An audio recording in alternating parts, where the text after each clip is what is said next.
ah bu osh shirinligini. Bu osh shirinligini. Ukam qarovori. Assalomu alaykum. Jizzax Fayz milliy taomlariga xush kelibsiz. Nima buyurtasiz? Shu odam oshni maza qilyapti. Menga ham mana shu oshdan bitta porsiya olib kelib beroq, ha? Xo'p bo'ladi. Yaxshi o'tiribsizmi?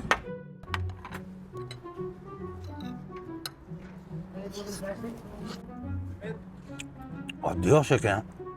U baqiryapti. Sizdan 500 ming bo'ldi. Agar siz shu oshingizni har bitta qoshig'ini bu oshni shirinligini deb yeb tugatib bersangiz, non choy salatlari bilan 30 ming so'm qilib beramiz. Bu osh shirinligini.